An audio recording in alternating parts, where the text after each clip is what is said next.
Namaste, good morning. You look very happy and relaxed today. Nice. We are going to study because you have enrolled in the university education. So, you understand dance not only as a performance, but dance as part of education, as teaching, as learning process. So, as far as we know, dance was an activity indulged in by human beings all over the world to express joy, celebration, festivity, even grief. In farming and labor communities, dance was indulged in as an activity to wear off tiredness and fatigue after hard days' physical labor. The beat was provided by clapping in the early days, to be followed by songs accompanied by drumming on roughly hewn hollow wooden blocks on whose ends were stretched leather pieces. As communities evolved, dance began to get a structure. Repetitive steps and simple movements marked the development of communal dancing, as it was easy to follow and could include all members of the group or the community with ease. Children learned the steps following their parents' footsteps, so to speak, and the tradition was carried forward from generation to generation with changes in the steps and songs. As communities evolved further from rural to urban vocations, religion began to engage people with narratives moving from materialistic to spiritual quest, and education moved from informal to structured. Dance began to be looked upon as a formal method of performative expression and entertainment for others, an audience, and not just for oneself. While in forest-based tribes and rural folk communities, community dances were also formalized to some extent in terms of movements and accompanying song and music. In urban areas, dance became highly evolved form with trained dancers performing to complicated beats and orchestra in palaces and in temples and commanding respect in society. This transformation in the performance, understanding the study of dance happened over a number of centuries, and this change has been documented in several cultures in great detail, but also it is left open as oral tradition like in India and many of the South Asian countries. How was dance taught in those cultures? How was its practice sustained through the rise and fall of kingdoms, of political upheavals? What kind of significant changes did dance then undergo in terms of its movements, content, music, dress, presentation and patronage? And how did these changes affect the socio-economic situation of the dancers as well as the cultural ethos of the region where it was popular? Coming to modern and contemporary times, dance and its educations have undergone a galloping and fascinating change over the last centuries in different degrees in different countries across the globe. Some of these are fundamental changes that have affected the way in which dance practice has come down to us over the many centuries. Dance education is now generally available across the world in pedagogic formats similar to several other standard subjects in school and colleges. However, there continues to be a great need for a broad and vital understanding of dance in our society if we truly believe that dance is a great art discipline which belongs to all people and should be made accessible to all people. a necessary element of the good society in the Athenian tradition as defined by David Aspin in the symbolic order. If dance is to play its civilizing role in our society, especially in the developed world, to join the struggle against Philistines, want more and more people to understand its symbol and relationships. It needs to always establish its importance in the imagination of people. This is necessary because social dance in the commercial circumstances, recreational dance and folk dance tradition go back to since the man is born and definitely to the time of Natya Shastra and before in the Indian subcontinent. In the Asian cultures, there was a strong and well established tradition of classical and semi classical dance teaching, which in the Indian subcontinent was propagated under the Guru Shishya Parampara.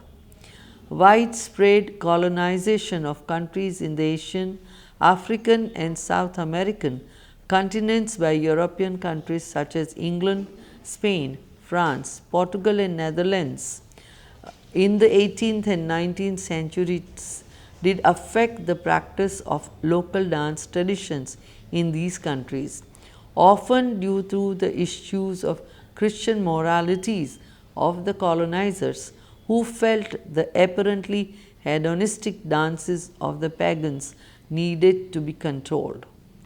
Dancing is a part of history of human movement, human culture, and human communication.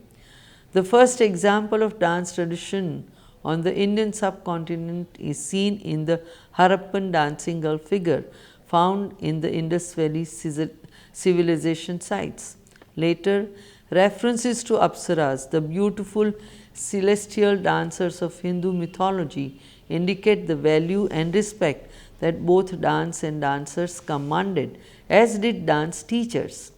The seminal text Natya Shastra is a proof that science of dramaturgy was understood, appreciated, and its tenets followed and taught. Later texts such as Abhinay Darpanam concentrated on certain important aspects of dance technique, content, and expressions. Such texts were written by those scholars who had done thorough research not just in the theory but also the practice of dance and were familiar with the challenges faced by dance practitioners in each age in which they were written. One assumes that these texts must have been guiding resources for dance teachers in the years to come. In each area in the vast Indian subcontinent that stretched from present day Afghanistan in the west to the Burma in the east, communities and the cultural traditions that evolved with them gave rise to forms of dance and music that celebrated rituals and festivals, marriages and births, victory in war, the change in seasons, a glorious harvest. Over a period of time, these evolved in strong traditions that offered a sense of identity to each community. When religion grew to play an important role in the life of the community, it built temples to house and honor their gods and goddesses, and there were powerful priests who dictated the norms of behavior and morality to the community. The priest's power was kept in control by the community chieftain and the ruler, or though sometimes the priest became more powerful than the rulers. The best dancers in the community, more often the women, therefore began to be chosen to dance in the temples before the gods and in the palaces before the rulers.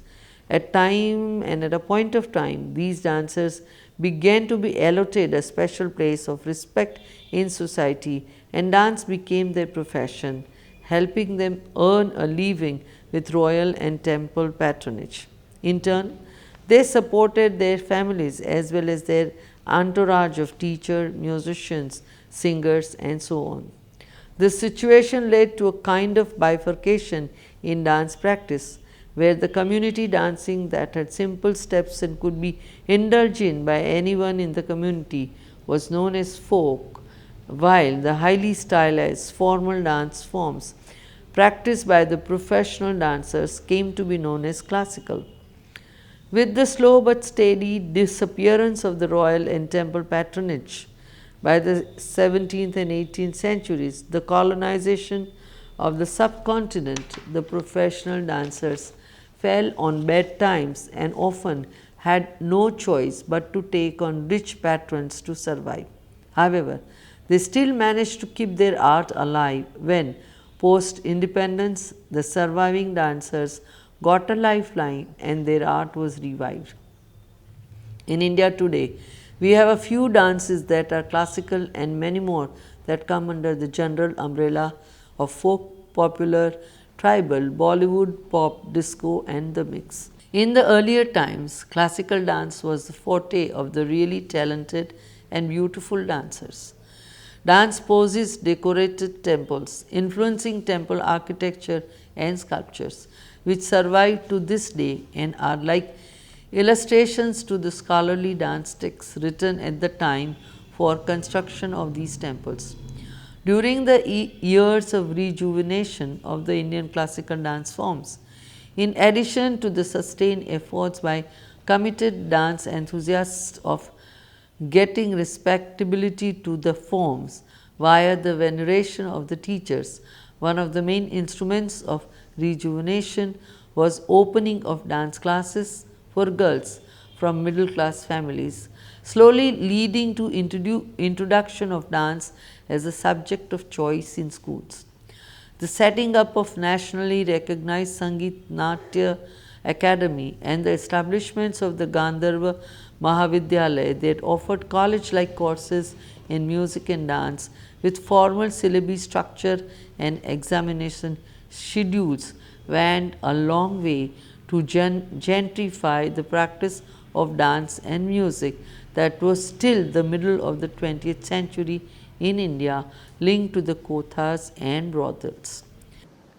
Private classes for dance, especially for children, run by trained dancers either as a way to make a living or a means to attract and train good dancers for their own performing companies, sprang up in almost all large cities and towns. A few universities offer structured undergraduate and postgraduate degree courses in performing arts as well as short term diploma and certificate courses. Now, doctoral and postdoctoral studies are also possible, in fact, greatly encouraged. To those young performers seriously interested in pursuing a career in dance, the opportunities are increasing. With strong family support, they can go solo, begging performance in large cities as well as foreign tours on the strength of their expertise, talent, and superb performances. If they do not have the confidence to go solo, they can join a dance group. Often their teacher would have one and perform with the group until they decide to move on. In India, we still do not have a dance companies that are the norm in the West, so that option is largely not available. But still, there are now starting dance companies. Dance teachers with groups often get opportunities to get their groups to perform at social events, public festivals such as Durga Puja in Bengal, Ganeshotsav in Maharashtra and Gujarat, and so on, at wedding, sangeets, at cultural events often organized as entertainment for participants by those who manage large scale conferences and seminars, and by event managers for their entertainment programs. Opportunities for choreography as well as performance were earlier available in the Indian film industry, including both Hindi or Bollywood as well as the regional, which employed trained and committed dancers to either perform themselves if the film was dance themed or could choreograph the numerous song and dance routine that each Indian film was dotted with. Over the last 25 years, numerous opportunities have been increasingly available for programs on television. This includes TV soaps, teleseries, historical documentaries, and nowadays a vast number of dance reality shows popular on almost every TV channel. Since 1949, after the establishment of College of Music, Dance and Theatre, the Faculty of Performing Arts in the Maharaja Sayajirao University of Baroda till 2015, more than 15 to 20 universities have offered the undergraduate and postgraduate in courses in dance along with offering the PhDs. Most of the departments have 3 to 4 classical dance styles offered with a limited number of teaching and very few supportive faculty. There are very limited number of students willing to study dance in the universities. The traditional methods of Guru Sishya still prevails to a larger extent, though the methods of teaching has changed in this scenario too. And not only that, no Shishya lives in the house of the Guru.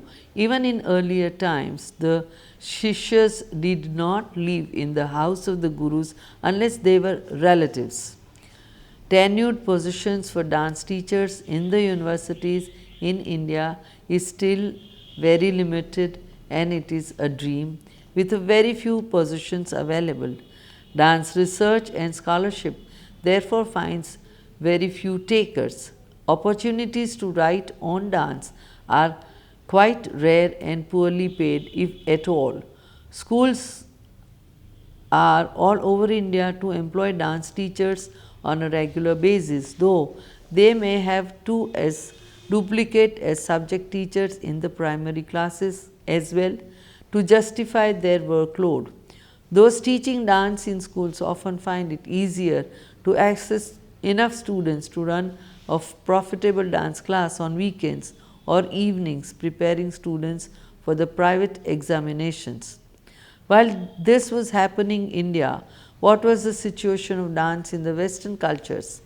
In most part of the Western world, the vigorous 20th century expansion of dance ran parallel with the expansion of the world we live in today, of industry and manufacture, international trade, agriculture, transport, electronic and nuclear technology, and the consumer economy.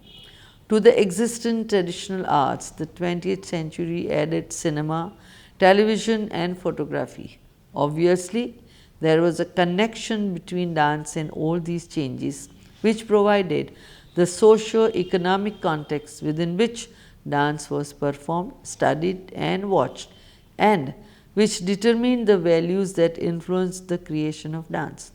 Though this connection between modernism and postmodernism in the arts and in industry, lifestyle, and public values worldwide was understood and acknowledged, not much attention is paid to their influence on dance forms and dance content.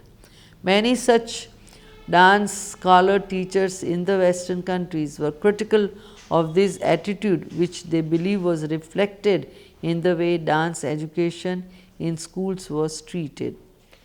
Peter Brinson, the dance historian and chairman of the National Inquiry into Arts and the Community, says that the treatment of dance in schools as a physical education subject rather than art like drama reinforces this separation of dance from a common context with other arts. Dance in the curriculum is seen as adding a gloss of expression to the physical movement. It is useful perhaps in gymnastics, but otherwise of little value in game center syllables. No wonder it becomes marginalized, a minority concern throughout the lives of thus educated. History shows very clearly the error of this attitude. Bryanston goes on to describe how the romantic movement and the popular image of classical ballet today was born out of the huge social changes set in motion by the Industrial Revolution starting in England by the end of the 18th century. It changed all the arts and revolutionized theatrical dancing in important ways. It altered the status of the art and its creators, replacing the patronage of the court and nobility with a commodity status for the arts, rather like the emphasis on market forces today. These new commercial practices had a positive impact for the arts. The role and social impact of the arts were enhanced and their communication reached in a broader public. New themes were the second great change in the theatrical dance, stimulated by the new culture and value of industrialization.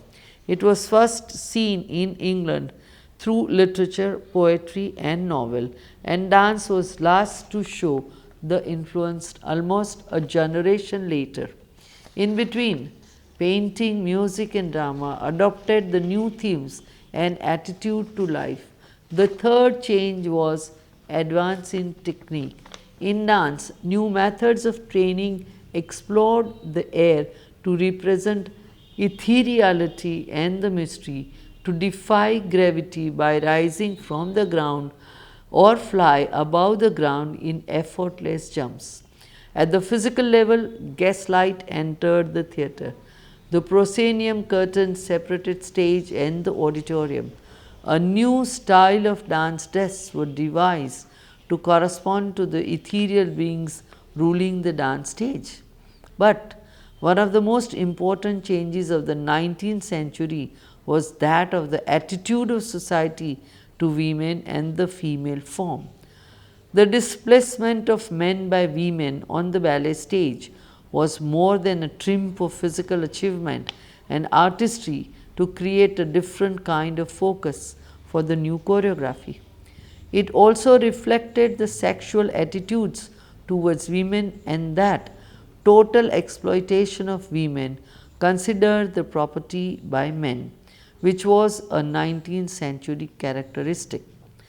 The realm of dance is education of the body and of the imagination.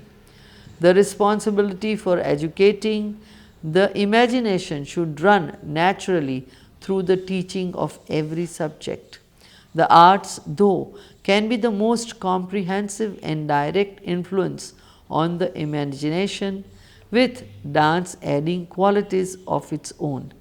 The foundation of such an education has to be laid in school and later in higher education, strengthened by an understanding of the historical background of past and present aesthetics and artistic development. For this reason, there is a strong case to include some arts practice within the foundation courses of all schools as a part of the methodology of study. These arguments have been presented in the Arts in Schools and developed further in the National Curriculum Council's Arts in Schools project, published in 1990. A report of this project identified how the arts represent experience in symbolic form. Each art thus is made mode of understanding. The visual mode uses light, color and images. The oral mode uses sounds and rhythm. The kinesthetic aesthetic mode uses bodily movement. The verbal mode uses spoken or written words. The inactive mode uses imagined roles. A properly balanced education seeking fully to explore and the potential of each young person should provide opportunities to work in all of these modes of understanding. This lies within the aim of education itself, but shows also that arts education in schools is an essential part of cultural education. Where higher education is concerned, the first university course in dance was launched at the University of Wisconsin in USA in 1927. Since then, dance courses at degree level plus advanced research have become a normal part of American higher education. Not so in UK nor in most of Europe, where older concepts of nature of knowledge still persist.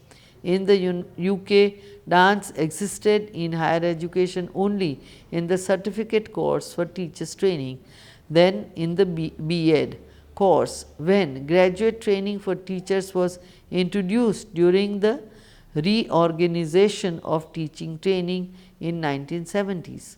However, there has been very serious British dance scholarship, and this scholarship is rooted in three areas of historical research. One, in theatre history, looking back to Tudor and Stuart masques, then to the strong presence of theatrical dance in London. In 20th centuries, with Russians and Americans acting as final stimuli in creation of British classical and modern dance forms. Two, in the British folk dance and folk music dating back in the recorded history to at least 8th century, and before that research and documented by Cecil Sharp, Percy Granger and others, leading today to a strong anthropological strain in dance scholarship alongside the scholarship of folk dance and folk music itself. In educational history dating back to Thomas Eliot, carried forward by John Colet, Roger Ascham, Erasmus, John Locke, John Weaver, and the private teachers of the 19th, 18th, and 20th centuries into the impact of Rudolf Laban on public education, the arrival of Graham style contemporary dance, and the impact of major teaching and examination bodies in the private sector. Such deep historical roots characterize British dance scholarship and differentiate it from its American counterpart, where the concentration is on the development of a more recent natural culture. They link it firmly also with Italian and French sources on which British scholars and teachers drew. The fundamental principles of dance scholarship is a partnership between verbal and non-verbal knowledge, requiring a balance between theory and practice and a broad interdisciplinary approach. This is often used as a general guideline for all dance in higher education.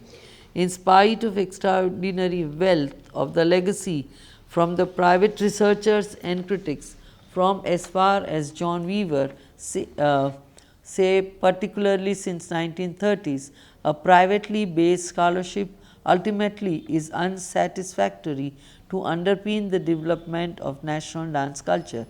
Scholarship is here interpreted broadly, not in the rigid terms of annotated texts favored in the academic circles, but in terms of original contributions to knowledge, theatrical or practical, worked out in the studios as well as in libraries, books, lectures, and discussion groups. Also, just to give an example of how dance as a popular, professional, amateur, or occasional social engagement can have a wide range of influence. The National Organization for Dance and Mime in UK held an international conference in September 1990 on the healthier dancer to bring together the dance profession and the medical profession and opinion formers in an effort to increase understanding between the disciplines. It was a response to injury crisis in dance profession that needed to be addressed. Injury reaches across all forms of dance, classical and contemporary, folk and social, non-Western solo performers to the largest touring companies. Nor does injury mean only snapped tendons, sprains, broken bones, torn ligaments, strained muscles. Injury issues extend themselves to body weight, eating disorders, poor nutrition, psychological disorders, fatigue, general illness, weak immunity, and first aid. The conclusion of the conference produced an extensive need for further research by dance and allied discipline in physiology, physiotherapy, orthopedic surgery, anatomy, food biomechanics, chiropody, diet, psychology, and other fields. Thus, much work that researchers the impact of several other disciplines on dance needs to be undertaken as well. To conclude, everyone generally accepts that dance makes a distinctive contribution to education, in that it uses the most fundamental mode of human expression, movement. The body, as an instrument of expression, is unique in its accessibility. With the other arts, it provides considerable potential for the expression of the personal and universal qualities. Through its use of non-verbal communication, dance gives pupils the opportunity to participate in a way which differs from any other area of learning. In a broad and balanced curriculum, this important area of human experience should not be neglected.